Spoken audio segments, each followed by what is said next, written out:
kula bokong dilumahke nek ngomong digenahke. Nah, iya lho Pak. nggih Purwodadi putane. Sing dadi omongane. Nah.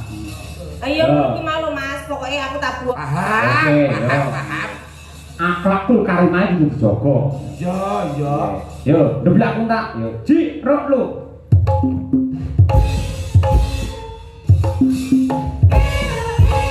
Sik Mas, salah. Kuwi tetep. Coba. Panas udan panas aling-aling. Nadyan wadon sarato. Suara suling.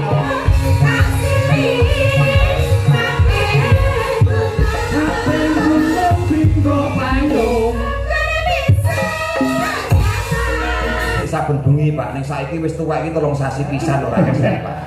Tembang diprotes lho. Lah yo urung karuan 3 sasi pisan nembangke niki lho Pak. Oh iya. Nek dhisik saben bengi yo. Pak Lurah langsung gujeg ya karo Pak Dewan. Lah jenenge ngene, ya tra iya.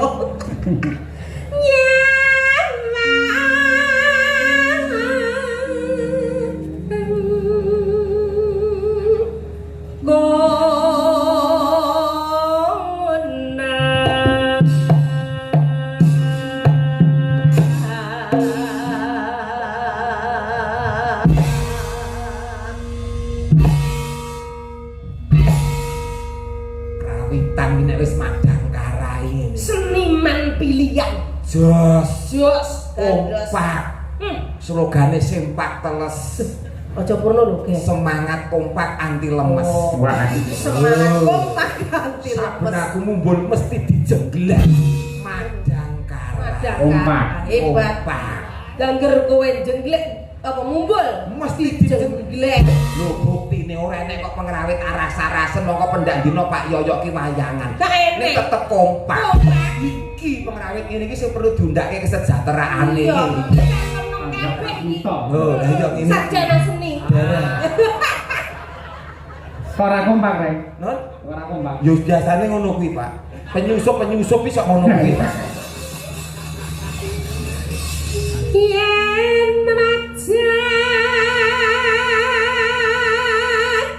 hamung karo janur kuning janur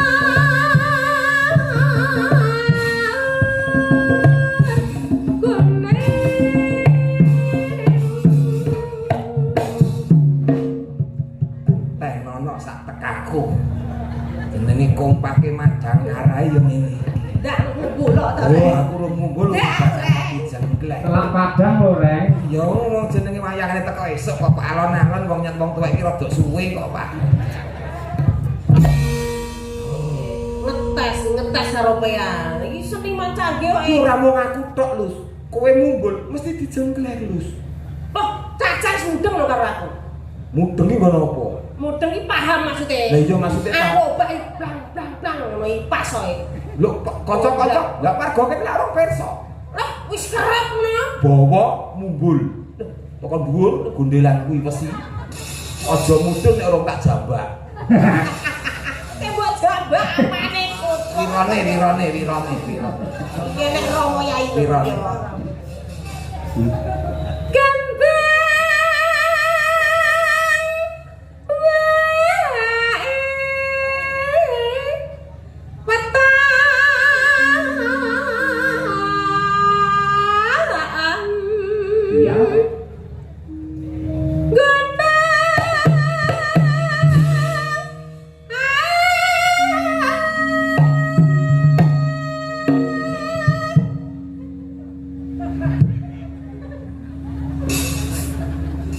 Persis kayak sapian meletong persis. Ancang-ancang dhisik.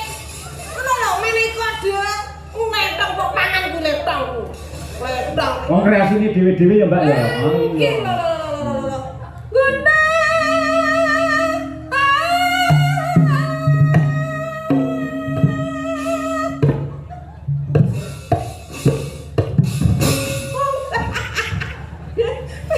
Ya ta, aku kepling ngono lho. Ya matur matur to, nyuwunmu ki sing kepiye? Matur sing becik karo kanca-kanca. Maksudnya ini lho Mas, lah aku ngumpul ya kendang anu gareng ngono ki ditabuh bareng-bareng ngono lho. Pas ngumpul tabuh iki diangkat ngono. Oh, tabuh diangkat ya. Masa radel aku memang kowe. Tembung ki akeh mula bokong dilumahke nek ngomong digenahke. Nah, iya to Pak. nggih Purwodadi putane. Sing dadi omongane. Nah. Ayo iki mau Mas, pokoke aku tabuhno jenglengen koyo kuwi ngono ki Mas. Drueng ngono koyo. Nah, ngono Mas, dituruti Mas. Iki kok nek dituruti mangan pager lho iki kok. Saiki awakmu sing bawa terus aku sing ngumpul. Oh iya iso. Dan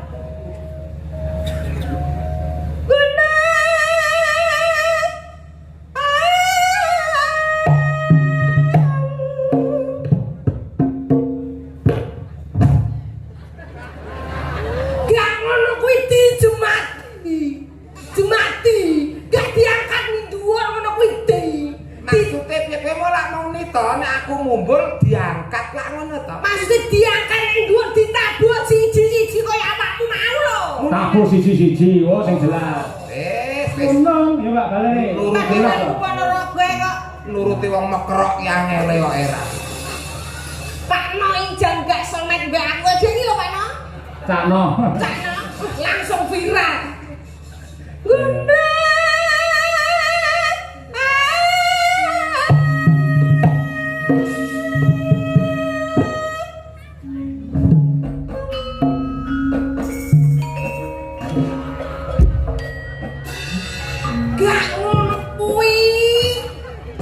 Jare ditabuh siji-siji. Munine lho piye? Munine ki lho piye ngono lho. Nabuh iki munine piye? Munine iki bareng jeng ngono lho. Muni ditabuh jreng lho. Oh, ndane aku jreng. Oh iya. Aku wong Ponorogo ora Turutono ora mbok turuti uda ning panggung wong iki. Aku dhewe kayak kesenengan kok ya. Guna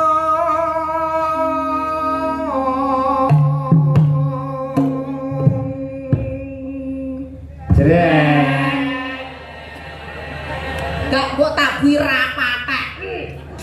Tak dongane lara udun kabeh. Iki lho. Ah, bengi iki Mbak Lucy ngeblong. kok gentenan to, Pak. Gentenan. Kasete ben beda. Iya. Gentenan. Padahal kudu diwolak-walik kok. Oke, ra dibolak-balik gosong. Kosong. Saiki ben kowe. Pak Cinta.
Ben to mumpung lagi iso.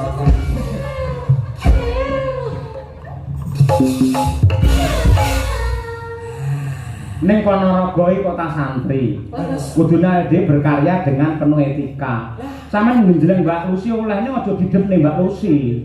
Jenenge enggak sopan. Maksudnya sirahe Madhepe rono. Oh, ngono kuwi aja langsung madhep rene. Ayo. kok madhepe mriko ngoten to? Nggih, ayo. Ngerti to, paham to? Paham. Oke, Paham. Akhlakul karimah kudu dijaga. Iya, iya. Yo, ndeblak kuntak. Yo, Ji, rok lu.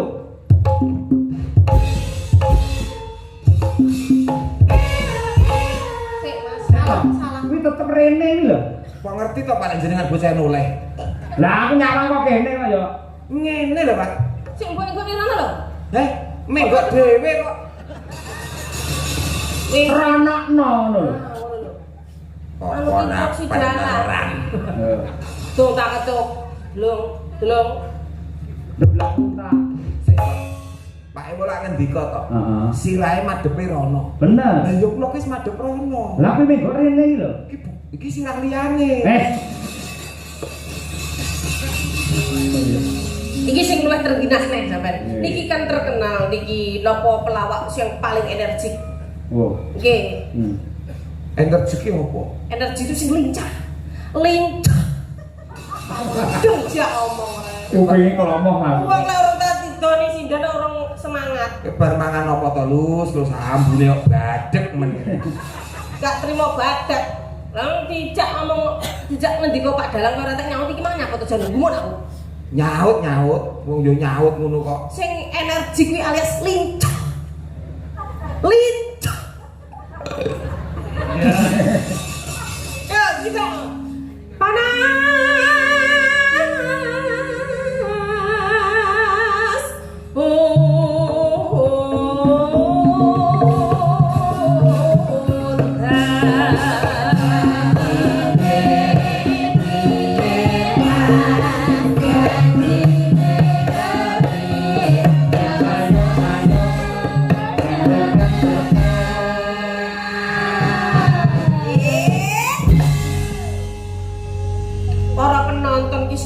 Biasa lek rung jendleng iki sak mumbulan wis biasa. Pelawak-pelawak kan mumbul sak ping 20 biasa.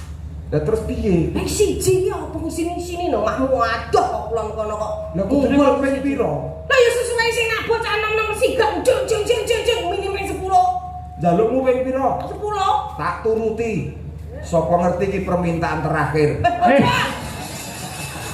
Sesuk sing nang awi iku ora 10 ngono lho Pak maksud iki. Kalau ngamarin teratak sama ini ngendika ora. Sing nang awi sok mbek iki cukup 5. Oh iya. 10 kok.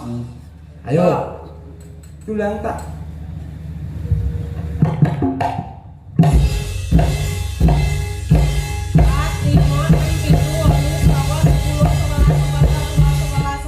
Kakean. Lah pinten iki mau? Iki 12 no. Waduh pokean loro, Pak. Nggih. Tak jikok loro, Pak. Apa enak juga loro. Kok terengginas tenan ijah masalah. Rupane kaya ngono tapi ya luar biasa. Heeh. Coba. Panas udan panas aleng-aleng capek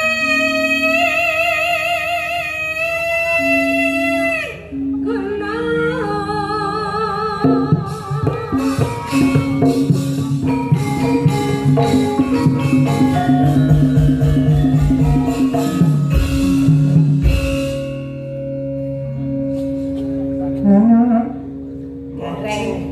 Aku.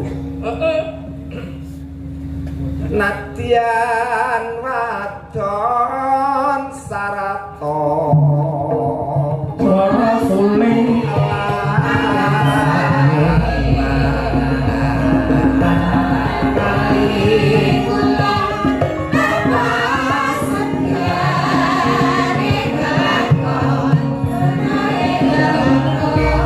masuk kan kami pun sampai dulu.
Niki ingkang tasik berkah inggih Bapak Kapolsek Tasik Kersa Lenggah. Inggih, Bapak Daramil nggih. Masyaallah matur sembah nuwun. Mugi sehat panjang yuswanipun. Amin.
Terima kasih. Jawa sami-sami luar biasa. Nggih. Tembang menika kula wau dilaporaken dumateng para pepundhen kula, para guru-gurunipun, mbah kiyainipun anak kula pun Brahma Kesawa ingkang lenggah wonten ing Ngabar. Mbahe Brahma ya kuwi Mbah Kung Wahid, ya sing wis ngrengkuh Brahma kaya putune dhewe. Pak Jainul dimekaten wis kaya bapake Brahma dhewe teng mriki. Ugi Pak Nasrul lan sedaya kemawon Bu Maryam ingkang nyatanipun ya karo mblonthah santri ning ya tetep tresna kalih budaya. Ya, luar biasa. Boten kata lupen ugi dumateng penggemar setia Ki Cahya Putati wonten channel YouTube kata sanget ingkang rawuh dalu niki. Wah nggih. Salam nggih. Kleben menika dipun tenggani kalian anak kula lanang Mas Nanda menika mahasiswa isi Surakarta. Jurusan pedalangan sing sok ngasta wonten mriki Mbak Lucy, Mas Nanda niku. Oh, ngaten. Iki putahe. Nggih. Mas Nanda ndi? Ndele. Oh, nggih. Oh, niku nggih. Wis tau dijak. Blas. Nggih, siap kapan mriki dalang muda luar biasa. Nggih, leres. Yang pernah meraih beberapa prestasi juga. Alhamdulillah. Kan tegese wayang ora bakal punah mergo tuwuh generasi dan generasi lebih baik terus. Nggih. Menika wonten awala saking Pepunden kula Baka Haji Suli Daim MM, Wakil Ketua Komisi E, Wakil Ketua Fraksi PAN ingkang ngersakaken lelagon apa iki Wijaya Kusuma. Nah nggih. Wijaya Kusuma. Nggih. Golekne kanca Mbak Lucy. Oh nggih, kita ayo Pak. Iki lho. Iki sing anyar iki coba. Ayo. Nggih. Ini iki lho, duwe bojo sing ngene iki lho, Rek.